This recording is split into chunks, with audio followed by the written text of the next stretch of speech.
எந்த வியாதியா இருந்தாலும் ஒரு மருத்துவ முறையில சரியாகும். வணக்கம் மேம். வணக்கம் அஞ்சலி மேம். இல்லைங்க மேம். அந்த மாதிரி நான் இது வரைக்கும் எதுவும் கேள்விப்படல. ஒரு மருத்துவத்துல எல்லாத்தையும் சரி பண்ண முடியும் அப்படின்னு. ஒரு மருத்துவத்துல எல்லாத்தையும் சரி பண்ண முடியும்னு ஒரு மருத்துவ முறையில நம்ம கேள்விப்பட்டதில்ல. கொஞ்சம்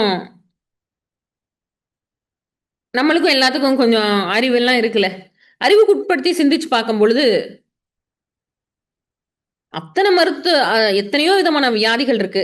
அது அத்தனை விதமான வியாதிக்கும் ஒரே மருத்துவம் எப்படி சரியாகும்? கண் நோய்கள்னு எடுத்தாலே அதை சித்த மருத்துவத்திலே 96 வகையான கண் நோய்களை பிரிக்கிறாங்க. மூக்கு நோய்கள்னா அதை தனியா பிரிக்கிறாங்க. சிரசு தலையில் உள்ள நோய்கள்னு சொல்லி தலையில இருக்க பாட்டை மட்டும் எடுத்து அதுல பல்வேறு விதமான நோய்கள் குறிப்பிடுறாங்க. தலைவலி, சாதாரண தலைவலியில பல வகைகள் குறிப்பிடப்படுகிறது. அப்ப பல்வேறு காரணங்களால அந்த நோய் வருது. அதனால பல பல பெயர்களோட இருக்கு. அந்த நோய்கள் ஒன்னொன்னும் ஒவ்வொரு மாதிரி இருக்கு. இப்ப எடுத்துக்காட்டுக்கு பார்த்தோம் அப்படின்னா, ஒரு தோள்பட்டையில வலி வருது. ஒரு ஷோல்டர் பெயின். ஒரு தோள்பட்டையில வலி வருது. அந்த சிம்டம் பேரு தோள்பட்டை வலி.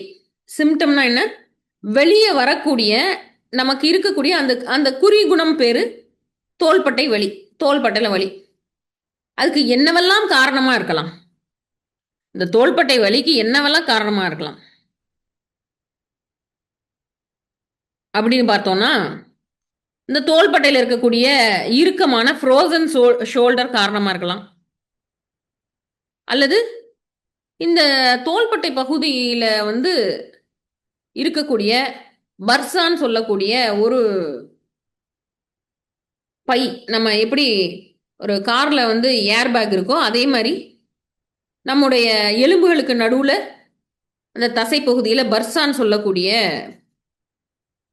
ஒரு காற்று பை மாதிரி அறை இருக்கு. அதுல ஏற்பட்ட பர்சைட்டிஸ் சொல்லக்கூடிய அதுல ஏற்படுற வீக்கமா இருக்கலாம். அல்லது அந்த எலும்புல ஏற்பட்ட முறிவா இருக்கலாம். அல்லது எலும்புகள்ல ஏற்படக்கூடிய தேய்மானமா இருக்கலாம். இது எல்லாமே என்னவாக போகுது? தோள்பட்டையில ஷோல்டர்ல வலி, தோள்பட்டையில வலி ஏற்படுத்தும். இது மட்டும் இல்ல, தோள்பட்டையில இருக்க பிரச்சனை தான் தோள்பட்டை வலி ஏற்படுத்தணும் அதுவும் கிடையாது.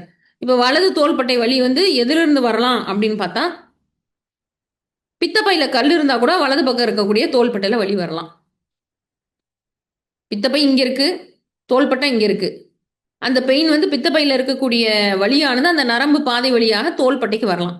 அப்ப ஷோல்டர் பெயின் தோள்பட்டை வலின்னு சொல்றது ஒரு குறிகுணம், ஒரு சிம்டம். அதுக்குள்ள நோய் பார்த்தோம்னா எத்தனை நோய் இருக்கு? பர்சைட்டிஸா இருக்கலாம், ஃப்ரோசன் ஷோல்டரா இருக்கலாம், அல்லது கேல் பிளாடர்ல இருக்கக்கூடிய கேல்குலையா இருக்கலாம். இப்படியே ஒரு சிம்டம், ஒரு குறிகுணத்திற்கு 10 விதமான நோய்களுடைய பெயர்கள் இருக்கலாம். சரி, இந்த இப்படியாக வித்தியாச வித்தியாசமான பேர்ல சொல்லப்படக்கூடிய அத்தனை விதமான வியாதிகளுக்கும் எந்த விதமான மருந்தும் இல்லாம, எந்த விதமான செலவும் இல்லாமல் ஒரு தீர்வு இருக்கு அப்படின்னா அது நம்பக்கூடியதாக இருக்கிறதா?